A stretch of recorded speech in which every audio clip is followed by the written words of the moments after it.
পরে আফিয়া সিদ্দিকা মাথার দিকে ইশারা করে বলে আমার মাথাটাকে কাপড় দিয়ে ঢেকে দাও। আমি তোমাদের কাছে বলতে চাই, তোমরা এমন কোন স্কুলে পড়ো, তোমরা এমন কোন কলেজে পড়ো, তোমরা এমন কোন ইউনিভার্সিটিতে পড়ো যেই কলেজ তোমাদের মাথার কাপড় কেড়ে দিয়েছে, যেই কলেজ তোমাদের মাথার কাপড় ফেলে দিয়েছে, যেই ইউনিভার্সিটি তোমাদেরকে উলঙ্গ করে দিয়েছে। বোন, এই আদর্শ তোমার ছিল না। তুমি খাদিজাকে পড়ো, ফাতেমাকে পড়ো, আসিয়াকে পড়ো, আয়েশাকে পড়ো, দেখবে ইনশাআল্লাহ তোমাদের সফলতা আসবেই। আল্লাহর কাছে পরিশেষে দোয়া করি, আল্লাহ এই মাদ্রাসার যারা কর্ণধর তাদেরকে তুমি কবুল করো, বলেন আমিন।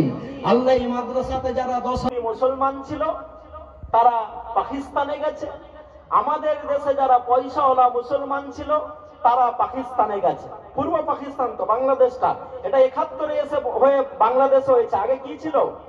আগে কি ছিল? পাকিস্তান ছিল। তো সেখানে তারা গেছে। সেই দিক থেকে মুসলমানরা সেরকম ভাবে ভারতে কেউ আসেনি। সুতরাং এশায়ার করে যারা চক্রান্ত করে মুসলমানদেরকে বেড়াজালে আবদ্ধ করব ভেবেছিল, আলহামদুলিল্লাহ মুসলমানরা ওই বেড়াজালে পড়ে নি। আপনারা শুনেছেন আসামে এনআরসি হয়েছে, সেখানে 19 লক্ষ লোকের নাম বাদ গেছে। কত লক্ষের নাম বললাম? কত লক্ষের নাম বললাম? 19 লক্ষ। 19 লক্ষের ভিতরে 17 লক্ষ শুধু হিন্দু ভাইদের নাম বাদ গেছে। কত বললাম? কত বললাম? 17 লক্ষ। তাহলে যারা আমাদেরকে চক্রান্ত করে ফাঁসিয়ে দেওয়ার পরিকল্পনা করছেন তারা ইনশাআল্লাহ আমাদেরকে ফাঁসাতে পারবেন না। যখন কোন সন্ত্রাসবাদী হামলা হয় তখন মুসলমানদেরকে জড়িয়ে দেওয়ার পরিকল্পনা করা হয়, মুসলমানদের নামকে সেখানে সহজেই উপস্থাপন করা হয়। কিন্তু আমরা তো জানি আমাদের কাছে যে আদর্শ পবিত্র কোরআন ছেড়ে রেখেছে এবং আমি যে আয়াতটা পাঠ করেছি, আল্লাহ রসুলকে আল্লাহ বলছেন যে হে নবী মুহাম্মদুর রাসূলুল্লাহ সাল্লাল্লাহু আলাইহি সাল্লাম, আপনাকে আমি বিশ্ব জাহানের জন্য রহমত স্বরূপ প্রেরণ করেছি। কি স্বরূপ? কি স্বরূপ? রহমত স্বরূপ প্রেরণ করেছি। তো যেই নবী রহমত স্বরূপ পৃথিবীর জন্য এলেন, সেই নবীর উম্মতরা সন্ত্রাসবাদী হতে পারে? মানুষের সঙ্গে সন্ত্রাস করা তো দূরের কথা, নবী মুহাম্মদ রাসূলুল্লাহ সাল্লাল্লাহু আলাইহি সাল্লাম বলছেন তোমরা যখন রাস্তা দিয়ে হেঁটে যাবে, হেঁটে যেতে যেতে শস্য শ্যামলা কোন গাছেরও পাতা বিনা কারণে ছিঁড়ে ফেলবে না। কারণ এই কদিন আগে প্রমাণ হলো যে গাছের জীবন আছে। গাছের যখন আপনি ফল পারেন তখন গাছ কান্না করে, গাছের যখন আপনি শাক তুলেন তখন গাছ কান্না করে। জানতেন আপনারা? গাছের জীবন আছে না নেই? আছে না নেই? আছে। আমেরিকার একজন বিজ্ঞানী এটা প্রমাণ করে দেখালেন যে গাছের যখন পাতা ছিঁড়া হয় তখন গাছ কান্না করে, কিন্তু তার কান্নার আওয়াজটা এত স্লো হয়, তার ডেসিবেলটা এত কম হয় যে ওই আওয়াজটা আমাদের কান পর্যন্ত এসে পৌঁছায় না।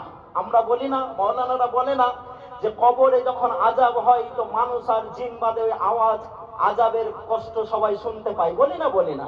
কিন্তু যখন বলি তখন ভাবেন মাওলানারা এইসব কি কথা বলছেন? এই সব কথা তো আমরা অনেক শুনেছি, অনেক শুনেছেন। আপনি বলবল পাড়ার যেই আম বাগানে বসে জালসা শুনছেন, মাওলানা যখন আপনাকে বলে আল্লাহ রাব্বুল আলামিন বলেছেন হে ফেরেশতারা তোমরা জাহান্নামকে জাল দিতে শুরু করো। জাহান্নামকে যখন জাল দেওয়া হয়েছে, 1000 বছর যখন জাল দেওয়া হয়েছে, আল্লাহ রাব্বুল আলামিন বললেন বলো জাহান্নামের কি অবস্থা? ফেরেশতারা বলেছেন আল্লাহ জাহান্নামের এই অবস্থা। বললেন আরো 1000 বছর জাল দাও, আরো 1000 বছর জাল দাও। 3000 বছর যখন জাল দেওয়া হয়েছে, আল্লাহ রাব্বুল আলামিন ফেরেশতাদেরকে জিজ্ঞেস করছেন বলো জাহান্নামের কি অবস্থা? তখন ফেরেশতারা বলেছে হে আল্লাহ এত বেশি আমরা জাল দিয়েছি জাহান্নামে যে জাহান্নামের আগুন কালো ঘুটঘুটে হয়ে গেছে। কালো কি হয়েছে? ঘুটঘুটে হয়ে গেছে। মাওলানারা যখন আমাদেরকে বলে জাহান্নামের সেই আগুন, যে আগুনে আপনাকে আমাকে ফেললে, এই তুমি এখান থেকে উঠে যাও, ওইদিকে উঠে যাও। জোকস করছো এখানে এত জোরে কথা বলে, তুমি কেন ওইটা করবে? যে যখন ওই আগুনে ফেলবে, ফেলার পরে আপনার চামড়াকে পুড়িয়ে দেবে, হাড্ডিকে গলিয়ে দেবে, আপনাকে সঙ্গে সঙ্গে খতম করে দেবে, আবার নতুন আপনার চামড়া তৈরি হবে। তখন এই কথাকে আমরা বিশ্বাস করতে পারিনি, কারণ এটা আমাদেরকে মনে হচ্ছিল কোন বইয়ের যেন গল্প করা হচ্ছে। আজকে বিজ্ঞানীরা বলছেন যেই মাটির উপরে গাছ লাগিয়ে যেই গাছের তোমরা ফল খাও, সেই মাটির ভিতরে একটা পদার্থ আছে, সেই পদার্থটার নাম হচ্ছে ম্যাগমা।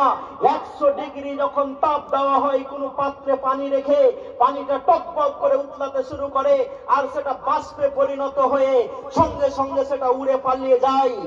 তখন 100 ডিগ্রিতে এই অবস্থা হয়ে যায়। যদি 1400 ডিগ্রি তাপ দেওয়া হয়, 1400 ডিগ্রি তাপ দেওয়ার পরে লোহা গলতে শুরু করে পানির মতো করে। বিজ্ঞানীরা বলছেন 100 ডিগ্রিতে যদি পানি বাষ্পে পরিণত হয়ে যায়, 1300 থেকে 1400 ডিগ্রিতে যদি লোহা গলে পানি হয়ে যায়, তো 3 কোটি ডিগ্রি সেন্টিগ্রেড তাপমাত্রাতে কি হতে পারে? Can you imagine? আপনি কল্পনা করতে পারেন? পারেন কল্পনা করতে? পারেন না। যখন আপনাদেরকে আমরা এই কথা বলি, তখন আপনাদেরকে শুনে মনে হয় মৌলবীরা বলছে না বলছে, এই কান দিয়ে শুনো আর এই কান দিয়ে বার করে দাও। যদি আপনারা বার না করতেন কি হতো? কি হতো? আজকে যে এসআইআর এর নাম করে আমাদেরকে ডি ভোটার করে দেওয়ার একটা চক্রান্ত হচ্ছে, কি কাগজ লাগবে, কি ডকুমেন্টস লাগবে, কি করতে হবে, অত কিছু আমরা বলতে যাব না, কারণ আজকে পাড়ায় পাড়ায় ক্যাম্প হচ্ছে, অনলাইনে সবাই সবটা জেনে গেছেন। আমি যেই কথাগুলো আপনাদেরকে বলতে চাচ্ছি সেই কথাগুলো হচ্ছেই যে স্বাধীনতার 78 বছর পরে এসে যেই মুসলমানদেরকে ভারত থেকে তোমরা তাড়িয়ে দেওয়ার পরিকল্পনা করো, সেই মুসলিমদের অবদান ভারতের প্রতি তোমরা ভুলে যেও না। কারণ তোমরা যখন এদেশের মহিলাদেরকে ব্লাউজ পরতে দিতে না, তাদেরকে ব্লাউজ পরার অধিকার তোমরা দাওনি। আমি মুসলিম টিপু সুলতান বলেছিলাম, ওরা কেন ব্লাউজ পরবে না? ওরাও তো মানুষ, ওরাও তো মহিলা, ওদের ব্লাউজ পরার অধিকার আছে। আমি টিপু সুলতান হয়ে অমুসলিম বোনদেরকে ব্লাউজ পরার অধিকার দিয়েছিলাম। এই ভারত, যেই ভারতে তোমরা সতীদাহ প্রথার নামে জ্যান্ত পুঁতে দিতে মেয়েগুলোকে, জ্যান্ত পুড়িয়ে দিতে চিতাতে মেয়েগুলোকে, আর পাটনাতে গিয়ে রাজা রামমোহন রায় ওই জালমাউদাত সুইলাত পেইয়ে জামবিন কুতিলাত, যেদিন জ্যান্ত পুঁতে দেওয়া মেয়েগুলোকে জিজ্ঞেস করা হবে, বলো তো কি জন্য তোমাদেরকে পুড়িয়ে দেওয়া হয়েছিল, বলো তো কি জন্য তোমাদেরকে পুঁতে দেওয়া হয়েছিল, বলো তো তোমাদেরকে কি জন্য হত্যা করা হয়েছিল। এই আয়াত যখন বারবার পড়ছেন রাজা রামমোহন রায়, তখনই তিনি প্রতিজ্ঞা করে বলেছিলেন, সতীদাহের মতো কালো প্রথা ভারত থেকে আমাকে উঠাতে হবে। এবং তার পিছনে যেই জাতিটা সব থেকে বেশি সাপোর্ট করেছিল তারা হচ্ছে মুসলমান। নারে তাকবীর! ভারতবর্ষের এই দুর্দিনে আবার আমাদেরকে উঠে দাঁড়াতে হবে। হবে না? হবে না? হবে না? হবে না? হবে। তো উঠে আপনি কি করে দাঁড়াবেন? আপনার কাছেই তো কাগজ চাওয়া হচ্ছে। আপনার কাছে কি চাওয়া হচ্ছে? কি চাওয়া হচ্ছে আপনার কাছে? কি চাওয়া হচ্ছে? কাগজ চাওয়া হচ্ছে। তাই আপনাকে আমি বলতে এসেছি বন্ধু, মনে বড় দুঃখ বেদনা নিয়ে আপনাকে বলতে এসেছি যে 2025-এ এসে মুসলমানদেরকে দ্বিভোটার করার যে পরিকল্পনা করা হচ্ছে, ইনশাআল্লাহ এই পরিকল্পনাতে তারা সফল হতে পারবে। কি বলেন আপনারা? পারবে? পারবে? পারবে না। আপনি মশাই গত কয়েকদিন আগে বিশ্বের শক্তিশালী দেশের শক্তিশালী প্রেসিডেন্ট, নাম তার ডোনাল্ড ট্রাম্প, নাম শুনেছেন? কে শুনেননি? হাত তুলুন তো। আলহামদুলিল্লাহ, সবাই শুনেছেন। ভালো শোনাতো, একদম শোনাতো। ডোনাল্ড ট্রাম্পের নাম শুনেছেন? শুনেছেন? কদিন আগে বলছেন আমেরিকাতে ঈশ্বরকে ফিরিয়ে আনতে হবে। কাকে ফিরিয়ে আনতে হবে? ঈশ্বরকে। কেন ঈশ্বরকে ফিরিয়ে? ঈশ্বর মানে কে? কে? আল্লাহ। তারা বলছে আল্লাহকে, মানে তাদের ভাষাতে আর কি, যে গডকে আমেরিকাতে আবার রিটার্ন করাতে হবে। কেন? কেন? যারা বর্তমান পৃথিবীতে 1 নম্বর দাদা, যাদের সামনে কোনো কথা বলা যায়, যায় আমেরিকার সামনে কোনো কথা বলা যায়? ওইখানে বসে আছে, এখানে তাক করে হাবিবুল্লাহকে যদি মারতে বলা হয় তো মেরে দেবে। হ্যাঁ, মেরে দেবে। ইরানে দেখলেন না, কোন বৈজ্ঞানিক বাড়িতে বসে কথা বলছেন, চট করে এসে তাকে মেরে দেওয়া হচ্ছে, মারে নাই? পৃথিবীটা এত তাদের কাছে। আপনার কাছে রাত, কিন্তু আমেরিকার কাছে রাত নয়। নাইট ভিশনারি ক্যামেরা দিয়ে, স্যাটেলাইট দিয়ে ভারতে রাত্রের বেলাতে কি হয় ওটা আমেরিকা দেখতে পায়। পায় না পায় না? পাই না পাই না? পাই। তো আমেরিকার প্রেসিডেন্ট ডোনাল্ড ট্রাম্প বলছেন আমাদেরকে ঈশ্বরকে ফিরিয়ে আনতে হবে আমেরিকাতে। কেন আনতে হবে? কেন আনতে হবে? শুধু আপনাকে আমি মজার কয়েকটা কথা বলতে এসেছি। কারণ 2025-এ এসে আমাদের মোরালিটিটাকে ডাউন করে দিয়ে যারা চক্রান্ত করে আমাদেরকে দেশ থেকে তাড়িয়ে দিতে চায়, তাদের সামনে কালকে এই মালগুলো ঝেড়ে দিবেন ইনশাল্লাহ। জানতে পারবেন তো? পারবেন তো? পারবেন। আমি অনেক ডকুমেন্টস নিয়ে এসেছিলাম, এতগুলা ডকুমেন্টস নিয়ে আপনাকে কথা বলবো না। এই জন্য বলবো না যে আমি আর 21 মিনিট পর আপনার কাছ থেকে বিদায় নেব, 10:30 হতে হতে আপনার কাছ থেকে আমি বিদায় নেব। আরো প্রধান বক্তা আছেন, আরো যারা আছেন তাদেরকে আমাদেরকে সুযোগ দিতে হবে। আর আমরা তো গ্রামের বক্তা, যখন খুশি যখন ডাকেন তখনই আমরা চলে আসি। যদি আপনাদের এই জালসাতে আমার আশা সেরকম নিয়াত ছিল না, কিন্তু মতিউর সাহেব আমাকে এইরকম ভাবে ফোর্স করেছেন যে হাবিবুল্লাহ তোমাকে আসতেই হবে, তাই আপনাদের কাছে আমি এসেছি। লস্করপুরে দেখা হবে, চাঁদনি দহায় দেখা হবে, শঙ্করপুরে দেখা হবে ইনশাল্লাহ। তো যেই কথাটি বলছিলাম যে যারা আমাদেরকে ভীত সন্ত্রস্ত করে দেশের মাটি থেকে তাড়িয়ে দেওয়ার পরিকল্পনা করছো, তাদেরকে আমরা কয়েকটা কথা স্মরণ করাতে এসেছি। কয়েকটা কথা স্মরণ করাতে এসেছি যে আপনি 2001 সালে ওয়ার্ল্ড ট্রেড সেন্টার ভাঙার পর যেই জাতির প্রেসিডেন্ট বলেছিল আমরা ইসলামের বিরুদ্ধে যুদ্ধ করব। কার বিরুদ্ধে? কার বিরুদ্ধে? কথা বলুন না, কার বিরুদ্ধে? ইসলামের বিরুদ্ধে। এবং মিথ্যা অজুহাতে ইরাককে তছনছ করে দেওয়া হয়েছে। বলা হয়েছিল ইরাক নাকি নতুন করে পারমাণবিক বোমা তৈরি করার পরিকল্পনা করেছে। এই মিথ্যা একটা অজুহাত দাঁড় করিয়ে সেখানকার লোকজনকে বোমা মেরে মেরে, মায়েদেরকে ধর্ষণ করে করে, ছোট্ট বাচ্চাদেরকে গলা কেটে কেটে একটা সার্বভৌমত্ব রাষ্ট্রকে ধ্বংস করে দিয়েছে আমেরিকা। কিন্তু যেই আমেরিকা 2001 সালে ওয়ার্ল্ড ট্রেড সেন্টার ভাঙার পর বলেছিল আমরা ইসলামের বিরুদ্ধে লড়াই করব, সেই আমেরিকা, যেই আমেরিকা গোটা পৃথিবী জুড়ে মুসলমানদেরকে সন্ত্রাসবাদী হিসাবে দেখানোর জন্য মিডিয়ার পিছনে লক্ষ কোটি মার্কিন ডলার খরচ করেছে এবং মুসলমানদেরকে সন্ত্রাসবাদী হিসাবে দেখানোর একটা নীল নকশা তৈরি করেছে, সেই আমেরিকাতে গত 5 দিন আগে সেখানকার সব থেকে বড় সিটির মেয়র যিনি হয়েছেন, তিনি হয়েছেন একজন মুসলমান। নারে তাকবীর। নাম তার বলতে পারবেন? নাম বলতে পারবেন? পারবেন না, পারবেন না। মাই নেম ইজ খান, কে কে দেখেছেন সিনেমা মাই নেম ইজ খান? দেখেননি? হ্যাঁ, শাহরুখ খানের সিনেমার আপনারা তো ভক্ত। মাই নেম ইজ খান সিনেমা দেখেননি? মাই নেম ইজ খান সিনেমাতে পবিত্র কোরআন মাজিদের একটা আয়াতকে গোটা বিশ্বের মানুষের কাছে তুলে ধরা হয়েছে। আমি জানি না শাহরুখ খান জান্নাতে যাবে না জাহান্নামে যাবে, ওই ফতোয়া দেওয়ার ক্ষমতা আমার নেই, কিন্তু আমি দুয়া যখন করতে হয় তখন করি যে আল্লাহ, শাহরুখ খানকে যদি জান্নাত দিতে হয় তো এই আয়াতটাকে তুলে ধরার জন্যই তুমি জান্নাত দিয়ে দিও। মানুষের হেদায়েতের জন্য দোয়া করতে পারি না? পারি না? পারি না? পারি। যদি ওই সব লোকেরা ফুল্লি ইসলামের ভিতরে আসে, অনেক বড় সাপোর্ট হবে আমাদের। তো কি বলছিলাম যে যেই আমেরিকা গোটা পৃথিবীর সামনে মুসলমানদেরকে সন্ত্রাসবাদী হিসাবে দেখানোর চেষ্টা করেছে, সেই আমেরিকার সব থেকে বড় শহর নিউ ইয়র্ক সিটি, সেই সিটির মেয়র হয়েছেন একজন মুসলমান। নারে তাকবীর। নাম আপনারা কেউ বলতে পারলেন না? পারলেন না? বলতে পারলে আমার একটা কলম আমি গিফট করতাম আপনাদেরকে। আমি বলে দেব, বলে দেব। নেট দেখে বললে হবে না, মাথায় আসছে কিন্তু মুখে আসছে না, তাই তো? হ্যাঁ, খবরে খালি বলিও মান রব্বুকে, যখন বলবে যে মুখে ভিতরে আসছে ফেরেশতা, মুখে বলতে পারি না, মার বেটাকে মগর। হ্যাঁ, তো আমাদের ঘাবড়ানোর সেরকম কিছু নেই। আমরা যখন বিশ্বনবী মুহাম্মদ রাসূলুল্লাহ সাল্লাল্লাহু আলাইহি সাল্লামের জীবনী পড়ি, এর থেকেও কঠিন জীবন তার অতিবাহিত হয়েছে। হয়েছে না হয় নাই? হয়েছে না হয় নাই? মক্কাতে 40 বছর বয়সে বিশ্বনবী নবী হচ্ছেন, আর 13 বছর 40 থেকে 53 ইসলামের দাওয়াত দিচ্ছেন। আর 13 বছর পরে, তাই তো মনে 13 বছর মক্কি জীবন, 13 বছর মক্কি জীবন। ভুল হলে আপনারা ধরিয়ে দিবেন তো, আপনারা সব যোগ্য আলেম আছেন।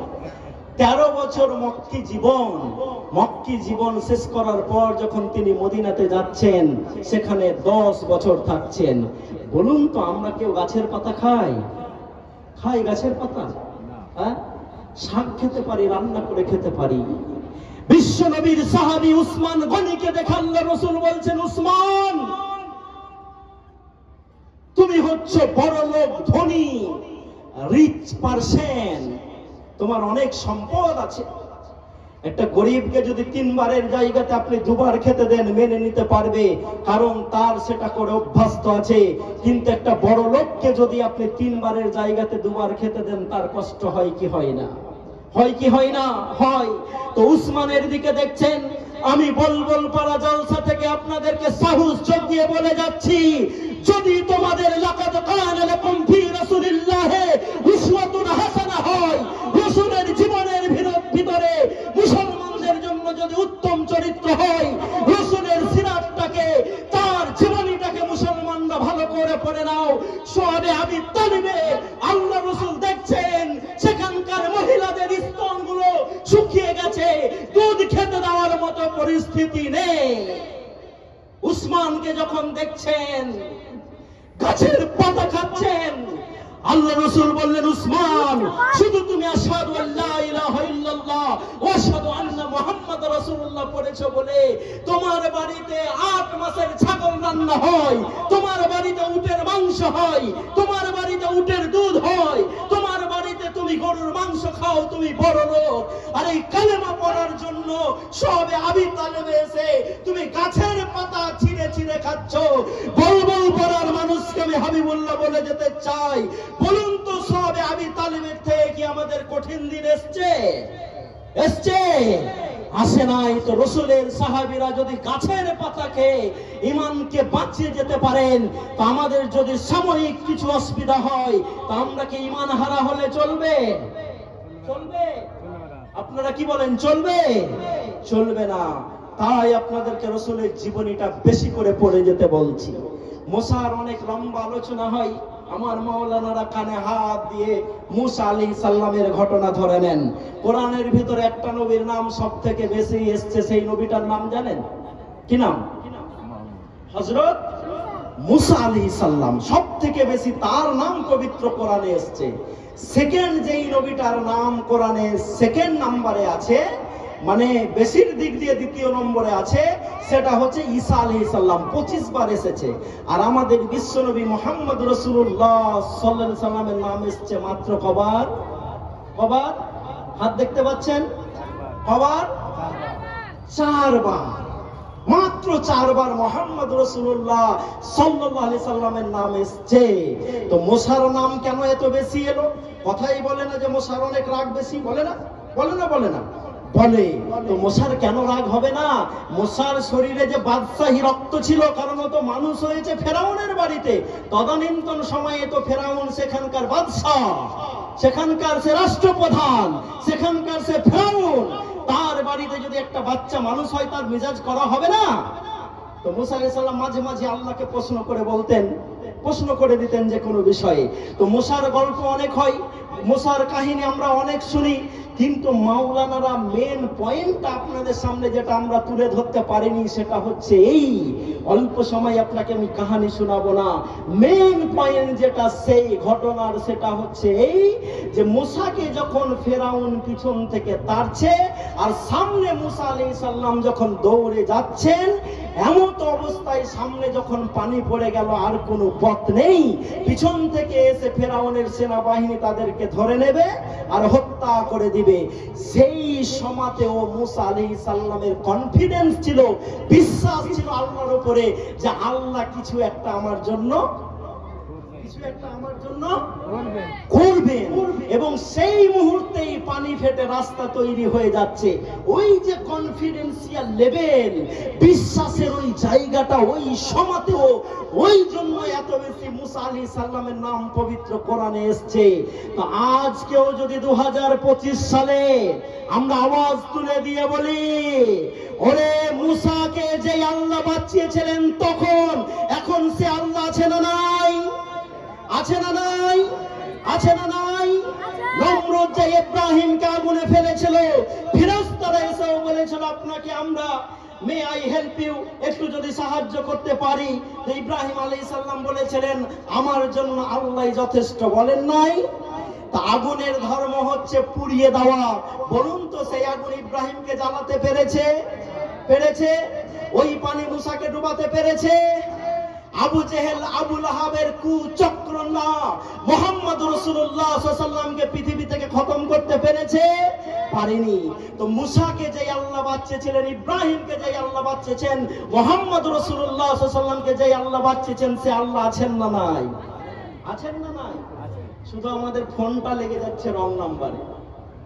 হ্যাঁ, শুধু ফোনটা কোন নাম্বারে লাগছে? রং নাম্বারে লেগে যাচ্ছে। যখন যেটা কাজ তখন সেটা করতে পারি না। যদি করতে পারেন কি হবে? কি হবে?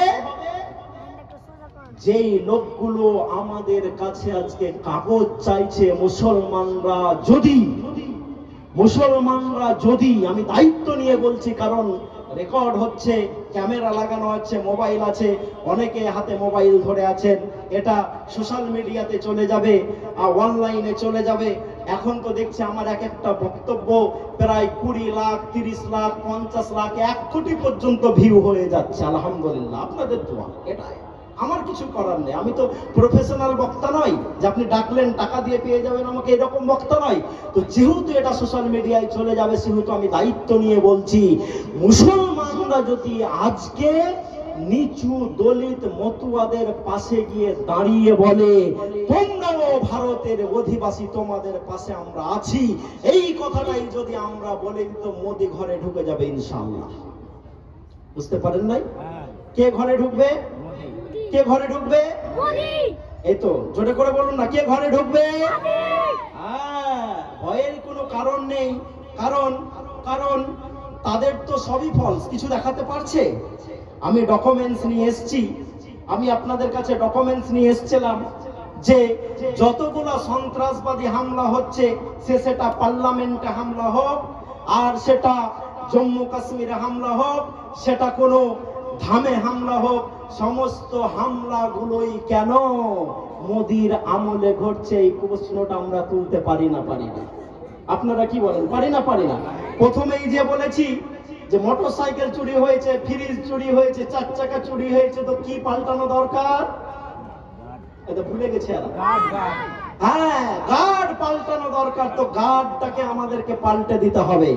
আমি হাবিবুল্লাহ মার্চ মাসে একটা বক্তৃতা করে বলেছিলাম, আজও আছে, আপনারা শুনে নেবেন। এবং আল্লাহ যদি কবুল করে রাখেন, আমি যেটুকা রাজনীতি বুঝি, আমি যেটুকা সমাজনীতি বুঝি, আমি যেটুকা সমাজে দিল্লি, কলকাতা, বোম্বাই, ব্যাঙ্গালোর করে বুঝেছি, বিশ্বের অনেক দেশ ঘোরার পর বুঝেছি যে এই মাসেই এই ন্যাংরা সরকারটার পতন হতে চলেছে। আল্লাহর কাছে দোয়া করবেন যে আল্লাহ এই ন্যাংরা সরকারটাকে তুমি দিল্লি থেকে ফেলে দাও। দোয়া করবেন না?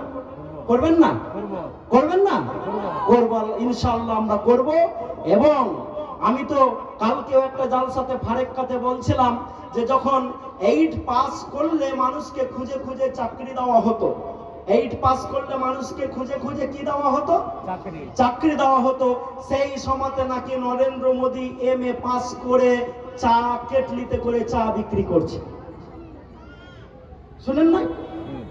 সেই সময়তে নাকি নরেন্দ্র মোদী কেটলিতে করে চা বিক্রি করছে একটা স্টেশনে। আর সব থেকে মজার কথা হচ্ছে যে স্টেশনে বসে ও চা বিক্রি করছে, বলছে যে আমি চা বিক্রি করেছিলাম, রেলওয়ে ডিপার্টমেন্ট বলছেন ওই সালে ওই স্টেশনটাই তৈরি হয়নি। তো এর থেকে আর বড় মিথ্যার কিছু প্রমাণ লাগবে? লাগবে গো? লাগবে না। তো যারা আমাদের কাছে কাগজ চাইছো তাদেরকে আমরা বলতে চাই, এবং এটা সোশ্যাল মিডিয়াতে যাবে, গোটা বিশ্ব দেখবে। আমরা আমাদের দেশের যে ইন্টেলিজেন্স বিভাগ আছে তাকে বলতে চাই, দিল্লির গতকালকে লাল কেল্লাতে, দিল্লির লাল কেল্লাতে যে রক্ত ঝরেছে, ওই রক্ত আমরা আর দেখতে চাই না। আপনারা চান? চান? হিন্দু না মুসলিম ওই জিজ্ঞাসে কোনজন? কান্ডারি বলো, ডুবিছে মানুষ, সন্তান মোরমার, মান কাতালা নাফসান বিগাইরি নাফসিন আও ফাসাদা ফিল আরদ। আল্লাহ রাব্বুল আলামিন বলেছেন, কেউ যদি কোনো মানুষকে অকারণে হত্যা করে, কেউ যদি পৃথিবীতে অকারণে বিপর্যয় সৃষ্টি করে, তো আল্লাহ বলছেন বলে দাও ও একটা মানুষকে হত্যা করে না, ও মানব জাতিটাকে হত্যা করে দেই। এই রক্ত আমরা আর দেখতে চাই চাই না। তাই আপনাদেরকে আমি বলতে এসেছি, বলবল পাড়ার মানুষ, চাঁদনি দহার মানুষ, যাদবনগরের মানুষ, এই মাদ্রাসাগুলো আমাদেরকে গড়ে তুলতে হবে না? হবে না? হবে না? হবে না? আচ্ছা, মাদ্রাসাতে সন্ত্রাসবাদী শিক্ষা দেওয়া হয়? হয়। তো তারা যে বলছে যে মাদ্রাসাতে সন্ত্রাসবাদীর শিক্ষা দেওয়া হয়, মাদ্রাসা আর মসজিদের উপরে যে হাত তুলেছে, আল্লাহ তার নাম নিশানা পৃথিবী থেকে মিটিয়ে দিয়েছে। শোনাবো একজনের নাম, আপনারা নাম শুনেছেন? বালকৃষ্ণ কি এলকে আদবানি, নাম শুনেছেন আপনারা? তিনি সর্বপ্রথম বলেছিলেন যে মাদ্রাসাতে সন্ত্রাসবাদের শিক্ষা দেওয়া হয়। লালকৃষ্ণ আদবানির বর্তমান রাজনীতিতে 5 পয়সা দাম আছে? কি বলেন আপনারা? আছে? আছে? আমাদের এখানকার একজন মুখ্যমন্ত্রী, তিনিও 2002 সালে বলেছিলেন যে মাদ্রাসা হচ্ছে জঙ্গিদের আখড়াখানা। এই কথাটা বলার জন্য তাকে পশ্চিমবঙ্গ থেকে বিদায় হতে হয়েছিল না হয় নাই? হয়েছিল না হয় নাই? হয়েছে। তাই মসজিদ এবং মাদ্রাসা কার ঘর? মসজিদ কার ঘর? আপনি যে বলবেন হাবিবুল্লাহ, মসজিদ যদি আল্লাহর ঘর হয়, তো বাবরি ভেঙে যে সেখানে রাম মন্দির তৈরি হয়ে গেছে, আল্লাহ কি করছেন? তা আমি তো আল্লাহর কোরআনের কথাটাকে তুলে দিয়ে বলতে চাই, তুমি জান্নাত পেতে চাও আর এমনি এমনি ভাবছো শুয়ে শুয়ে জান্নাত হয়ে যাবে, তোমাকে কি সেই কাজ করতে হবে না? আল্লাহ কি তোমাকে সেরকম ভাবে পরীক্ষা করবে না? কাবা শরীফেও কোনো এক সময়তে মূর্তি রাখা হয়েছিল, সেখানে তাওহীদ প্রতিষ্ঠিত হয়েছে। আজকে বাবরির জায়গাতে রাম মন্দির তৈরি হয়েছে, এবং এটা সুপ্রিম কোর্টের নির্দেশে হয়েছে। এর ফলে আমরা কেউ রক্তাক্ত করিনি, কোনো ঝামেলা করিনি, এবং ঝামেলাও করতে যাব না ইনশাআল্লাহ। কিন্তু আগামী দিনে সেখানে নতুন করে যদি আবার আজান দিতে হয়, লালকৃষ্ণ আদবানির ভাতিজি ইসলাম কবুল করেছে এবং তার বাড়িতে একটা বাচ্চা জন্মগ্রহণ করেছে, তার নাম হচ্ছে আসলাম। আগামী দিনে সেখানে যদি আল্লাহু আকবার, আশহাদু আন্না মুহাম্মাদুর রাসূলুল্লাহ, হাইয়া আলাস সালাহ, হাইয়া আলাল ফালাহ ধ্বনি কেউ দেয়, তাহলে সেটা হবে আসলাম। নারে তাকবীর। আমাদের ভয়ের কিছু নেই, আমরা হচ্ছে হাতি, মরলেও লাখ আর বাঁচলেও লাখ। আমাদের হারানোর কি আছে? আমরা তো জানি আমরা কদিনের মেহমান। যারা ভাবো 7 প্রজন্ম আমাদেরকে এখানে আসতে হবে, 7 বার আমাদের জন্মগ্রহণ করতে হবে, এই জন্মে যদি একটু খারাপ ভাবে চলি তাহলে পরে জন্মে আমাদেরকে কুত্তা কুকুর সোর করে দেওয়া হবে, তাদেরকে আমরা বলতে চাই যে মানুষ হিসাবে মানুষের সাথে ভালো ব্যবহারটা করো। করতে হবে না? হবে না? হবে না? হবে না?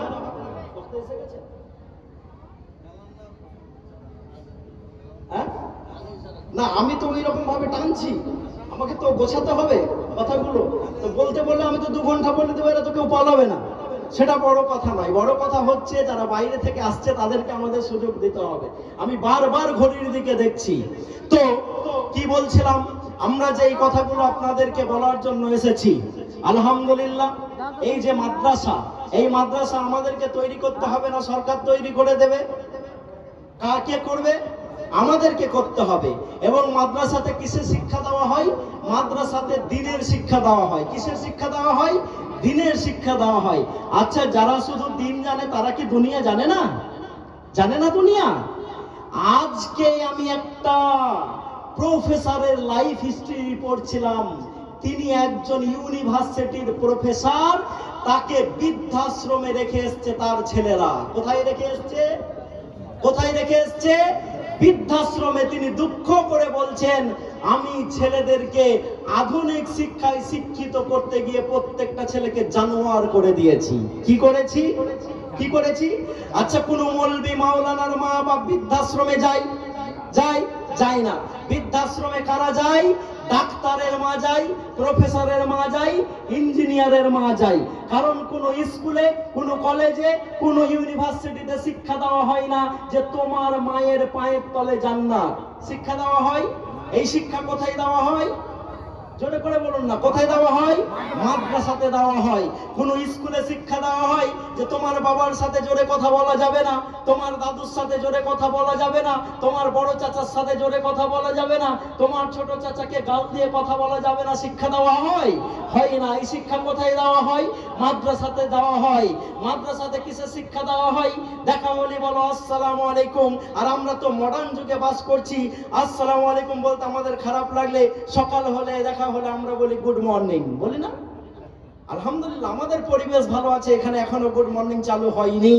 কিন্তু যখন বড় বড় সভাতে যাই, এই মাথা থেকে ওই মাথা দেখতে পাই না, তখন অনেকেই বলে যে আমরাও এখন গুড মর্নিং বলতে শুরু করেছি। সকালবেলাতে একজন লোক তার বাপের লাশ নিয়ে বসে আছে, কান্না করছে, আর আপনি যদি তাকে বলেন গুড মর্নিং, লোকটা খুশি হবে না দুঃখিত হবে? রাত্রিবেলাতে ঝড়ে তার বাড়ির ছাদ উড়ে গেছে, আপনি যদি সকালবেলাতে গিয়ে বলেন গুড মর্নিং, লোকটা খুশি হবে না দুঃখিত হবে? শুধু দুঃখিত হবে না, হাতে যদি লাঠি থাকে তো আপনার পাছাটাকে গরম করে দেবে। যে আমার বাবা মারা গেছে, আমার বাড়ির ছাদ উড়ে গেছে, আর তুমি বলছো শুভ সকাল, আজকে আমার সব সর্বনাশ হয়ে গেছে। কিন্তু কেউ তার বাপের লাশটাকে নিয়ে কান্না করছে আর বলছে, আল্লাহ, যেই বাপের আমি অরুজজাত সন্তান, যেই বাপ আমার মাঠে কাজ করতে যেত, যখন গরমের সময়তে বাড়ি আসতো, গেঞ্জিটা খুলতো, ঝাঁক পড়ে যেত, আমি যখন দৌড়ে যেতাম, আমার বাপ আমাকে কোলে করে তুলে নিয়ে আদর করত, মাঠের গরমটাকে ভুলে যেত। সেই আব্বাকে আমি শায়িত অবস্থায় রেখেছি, আল্লাহ তুমি তাকে ক্ষমা করে দাও। এই অবস্থাতে যে যদি আপনি তাকে বলেন আসসালামু আলাইকুম ওয়া রাহমাতুল্লাহি ওয়া বারাকাতুহু, লোকটা দুঃখ পাবে না আনন্দিত হবে? দুঃখ পাবে? দুঃখ পাবে? পাবে না। এই সালাম সব সময়তে দেওয়া হয়। এই সালামের শিক্ষা কোন স্কুলে দেওয়া হয়, কলেজে দেওয়া হয়, ইউনিভার্সিটিতে দেওয়া হয়। এই সালামের শিক্ষা কোথায় দেওয়া হয়? কোথায় দেওয়া হয়? ফতোয়া আপনারাই দেন না, কোথায় দেওয়া হয়? হ্যাঁ, মাদ্রাসায়। ফতোয়া মুসলমানরা অনেক দিয়েছে, এবার মুসলমানদেরকে ফতোয়া দিতে হবে।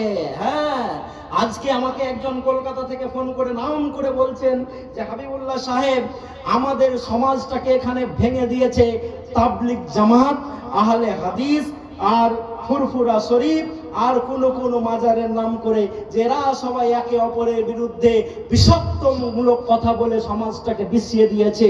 আপনি যে বলেছেন গতকালকের একটা জালসাতে, সে কোথাকার জালসা শুনেছে আমি জানি না, যে এখন মুসলমানদের মোনাজারা করার সময় নয়, এখন মুসলমানদের একতা হওয়ার সময়।